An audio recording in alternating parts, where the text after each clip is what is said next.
पेरलेलं पीक नेते ती. एक तर मला पोरग नाही, नवरा नाही, त्यांच्या पाया पडलं तरी ती थांबत नाही. ती तुमचं काय म्हणते ती, तिथं अधिकार आहे, तुमच्या नावावर आहे काय म्हणते ती. पाया पडलं तर हसते ती, चेष्टा करते ती. आमचं काय, तुमचा हक्कच नाही म्हणते ती. आम्हाला न्यायचा आहे अधिकार, तुमचा हक नाही. मग कशावर जगायचं मी? एकटीच मी करून खाते. त्यांना हात जोडलं तरी कळत नाही. आता चौकून JCP आहे त्या बघितले तुम्ही. तुमचं काय अधिकार नाही म्हणते ती. त्यांना काकुलती आलं, रडलं पडलं तरी त्यांना किवदाय आमची येत नाही. आणि कुठं 3 वर्षात नाही एकदा आम्हाला पीक गवत. आता 5 वर्षाच्या आता आम्हाला ज्वारीचं पीक आले, नाहीतर पाण्यातच ते असती गाळपेट दिलेली सरकारनं आम्हाला कसून खायला. आम्ही मागत आहो का, आम्हाला देते ती का भरपाई? सध्या तुमच्या सरकारकडून काय मागण्या आहेत आणि काय अपेक्षा आहेत तुमच्या? इतर गावाला जसे गायरान जमिनी, हाडोळा ही मागासवर्गीयांना देण्यासाठी उपलब्ध असतील, तसं आपल्या गावाला, ह्या आमच्या गावाला कुठलीही जमीन उपलब्ध नाही. गायरान नाही किंवा हाडोळा नाही. गायरान काय असेल पण कमी प्रमाणात असेल. आता ही शासनानं आम्हाला दिलेलं आहे, तर ही आम्हाला व्यवस्थित करू द्यावं, त्याची मुदतवाढ द्यावी आणि त्याच्यानंतर बाबा आम्हाला ती करता येईल ना. जर समजा हे केलं गेलं नाही तर आमची उपासमारीची वेळ येईल. आणि जर समजा ह्यांनी गाववाल्यांनी तसं अतिरेक करूनच भरलं तर शेवटी आम्हाला गाव सोडायची पाळी येईल. आमचं काय आहे तर नाही, तर आमचं काय घरदार, कुठे 4 पत्रण, कुठे 4 भीती, काय त्याला घेऊन करायचे? जिथं शासन आम्हाला जावं म्हणे तिथं आम्ही जायला तयार आहेत. आमचं काय म्हणणं नाही, आमचं काय इथं ही नाही. जर समजा हे असं नुकसान अशा पद्धतीचं झालं तर आम्हाला काही इथं राहण्यात काय अर्थच राहणार नाही. मग आम्ही शासनाकडे बाबा आमचं कुठेतरी पुनर्वसन करा, आम्हाला कुठेतरी जाऊ द्या, कुठेतरी दोन टोपली टाकून काम करून खायचंच आहे ना. तिथं खाल्लं काय आणि तिथं खाल्लं काय, ही जर तुम्ही आमची भाकरी जर काढून घेण्याचा प्रयत्न केला, आमचं जर नुकसान केलं तर शेवटी आम्हाला कुठेतरी शासनाला दाद मागावं लागेल. बाबा आम्हाला कुठेतरी द्या, काहीतरी करा, आमचं पुनर्वसन करा, तिथं आम्ही आपलं काम कष्ट करून खाऊ. एवढी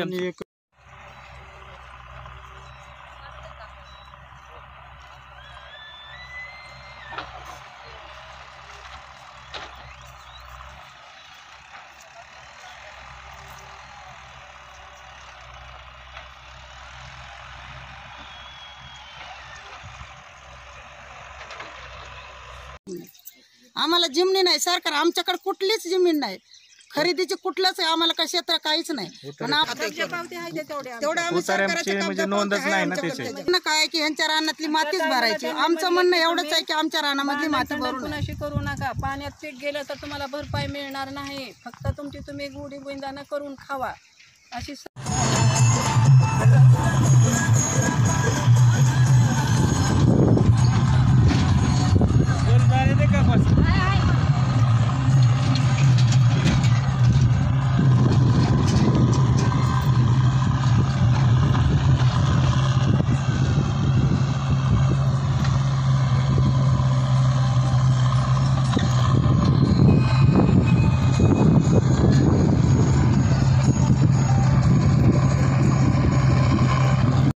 साईट आमची रानं भरून नेले, लुस्कान केले, खायात घास तोंडाला आलेला पण न्याला भरून त्यांनी.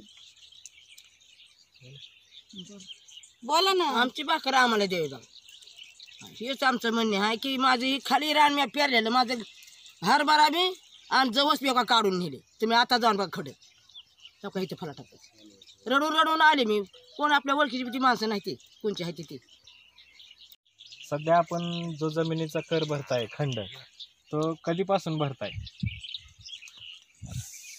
87 ते 92 आणि 92 ते 97 यापर्यंत आम्ही दैनंदिन पावती म्हणून भरली गेली. 15 पर्यंत आहे. आणि 97 ते 2015 पर्यंत शासनाची कृष्णा खोरे विकास महामंडळाची ते ज्यांचा काय कर आहे ती सगळा पूर्ण भरलेला आहे. त्याच्या पावत्या आहेत तुमच्या? त्याच्या पावत्या आमच्याकडं आज म्हणजे 15 पर्यंतच्या पावत्या आमच्याकडे आहेत. सध्या तुमच्या सरकारकडून काय मागण्या आहेत आणि काय अपेक्षा आहेत तुमच्या? इतर गावाला जसे गायरान जमिनी, हाडोळा ही मागासवर्गीयांना देण्यासाठी उपलब्ध असतील, तसं आपल्या गावाला, ह्या आमच्या गावाला कुठलीही जमीन उपलब्ध नाही. गायरान नाही किंवा हाडोळा नाही. गायरान काय असेल पण कमी प्रमाणात असेल. आता ही शासनानं आम्हाला दिलेलं आहे तर ही आम्हाला व्यवस्थित करू द्यावं, त्याची मुदतवाढ द्यावी आणि त्याच्यानंतर बाबा आम्हाला ती करता येईल ना. जर समजा हे केलं गेलं नाही तर आमची उपासमारीची वेळ येईल आणि जर समजा ह्यांनी गाववाल्यांनी तसं अतिरेक करूनच भरलं तर शेवटी आम्हाला गाव सोडायची पाळी येईल. आमचं काय आहे तर नाही तर आमचं काय घरदार, कुठं 4 पत्रण, कुठे 4 भीती, काय त्याला घेऊन करायचं. जिथं शासन आम्हाला जावं म्हणे तिथं आम्ही जायला तयार आहेत. आमचं काय म्हणणं नाही, आमचं काय इथं ही नाही. जर समजा हे असं नुकसान अशा पद्धतीचं झालं तर आम्हाला काही इथं राहण्यात काय अर्थच राहणार नाही. मग आम्ही शासनाकडे बाबा आमचं कुठंतरी पुनर्वसन करा, आम्हाला कुठेतरी जाऊ द्या, कुठंतरी दोन टोपली टाकून काम करून खायचंच आहे ना. इथं खाल्लं काय आणि तिथं खाल्लं काय. ही जर तुम्ही आमची भाकरी जर काढून घेण्याचा प्रयत्न केला, आमचं जर नुकसान केलं तर शेवटी आम्हाला कुठंतरी शासनाला दाद मागावं लागेल, बाबा आम्हाला कुठंतरी द्या काय. आता ग्रामस्थांच्या अडचणी काय आहेत नेमक्या? आता ग्रामस्थांची अडचणी आहेत. आम्हाला जी मिळालेली प्लॉट आहे, आम्ही जी कसतोय प्लॉट आता सध्या त्यातलं माती उचलायचं काम चालू आहे. असं म्हणजे ही होते माती उचलायचं करण्याचं हेतू आहे यांचा. आम्ही शासन दरबारी मान्य जिल्हाधिकारी साहेब यांना आमच्या तक्रारी खात्याकडे तक्रारी मांडलेल्या आहेत. मग आमचं एवढं म्हणणं आहे की बाबा आमच्या ह्याच्यातलं आम्हाला दिलेले प्लॉट आहेत, आम्ही ही कसून कसतोय, आमचा उदरनिर्वाह हे भागवितो आणि त्याच्यानंतर आम्हाला बाबा ही होऊ नये, आम्हाला त्रास होऊ नये, आमचा गाव माती उचलू देऊ नये, एवढीच आमची अपेक्षा आहे यांच्याकडनं. अवैधरित्या माती उचलली जाते. हां, अवैधरित्या सध्या शासनाचं म्हणजे गाव उचलायला घेतलं नाही तरी सुद्धा हे चालू आहे. कुठल्याही प्रकारची त्यांना परवानगी नसताना, नाही, परवानगी नसताना गाव बेकायदेशीररित्या क्षेत्रातील माती उचलली जाते. हां, बरोबर आहे. सध्या आपण जो जमिनीचा कर भरताय खंड, तो कधीपासून भरताय? 87 ते 92 आणि 92 ते 97 यापर्यंत आम्ही दैनंदिन पावती म्हणून भरली गेली. 15पर्यंत आहे आणि 97 ते 2015 पर्यंत शासनाची कृष्णा खोरे विकास महामंडळाची ते ज्यांचा काय कर आहे ती सगळा पूर्ण भरलेला आहे. त्याच्या पावत्या आहेत तुमच्या? त्याच्या पावत्या आमच्याकडं आज म्हणजे 15पर्यंतच्या पावत्या आमच्याकडे आहेत. वर्षातून आम्हाला एकच पीक मिळत असताना आम्ही त्याच ह्याच्यावर उपजीविका करीत आहोत. तरी पण आम्ही कधीच शासनाकडं किंवा कुणाकडं आम्ही त्याची कधीही तक्रार केलेली नाही. त्यामुळं आम्हाला ही आमच्या जमिनी आम्हालाच द्याव्या किंवा मुदत वाढवून द्याव्या ही आमची शासनाला एक नम्रतेची विनंती आहे. सध्या ह्या तुम्हाला जमिनी कधीपासून मिळाल्या आणि सध्या तुमचं काय नुकसान होत आहे? 1987 सालापासून मिळाल्या. सध्या आमचं ही माती उचलल्यामुळं आमचं नुकसान होणार आहे ना.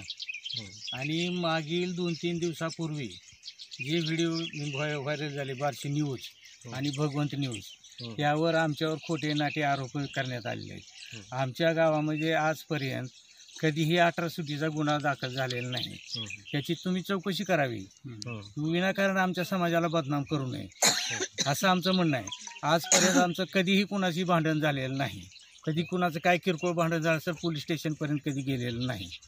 तरीसुद्धा हे आमच्यावर आरोप करतात की आमच्यावर 18 सुटीचे गुन्हा दाखल करायची, आम्हाला भीती घालवते. आम्ही कशाची भीती दाखवली? आमचा समाज एवढा किती टक्के आमचा समाज आहे, त्यांचा समाज किती आहे आणि समाजामध्ये ही जी नेते मंडळी बोलतात ना ती समाजामध्ये तेढ निर्माण करण्याचं काम करते. तर हे असं होऊ नये एवढी आमची त्यांना पण विनंती आहे. आम्ही पण त्याची काळजी घेऊ, पण हे असं करू नये असे आमचे म्हणणं. गुन्ह्यागोविंदाने गावामध्ये एकमेकांनी नांदायचं सोडून हे विनाकारण काय कारण आहे हे करायचं? बरं आपण काय घेऊन जाणार आहे संघ तरी? की असं तरी व्हायला पाहिजे ना. प्रत्येकाने ते विचार करायला पाहिजे प्रत्येक गोष्टी. बाबा ही माणसं आपल्याच गावची आहेत, ती बाहेरगावची नाहीत, आपल्याच गावची मजा आहेत, त्यांचंही नुकसान होणे. बरं इथल्याच लोकांना आपण पेरायला इथलीच माणसं, पेरणी करायला, ज्वारी काढायला, समजा कुठलं पीक काढायला, काय की मशागत करायची असेल, गावातल्या माणसात देवाणघेवाणीचे व्यवहार होतेच ना. ह्याच्यात काय अडचण आहे का कुणाची? कधी कुणाचं तुम्ही आहे का? पण ह्यांचं फक्त एकच टार्गेट की आमचं नुकसान करून आम्हाला कुठेतरी देशजोडीला लावायचं. ह्याच्याशिवाय दुसरा ह्यांच्याकडे काय डोक्यात नाही.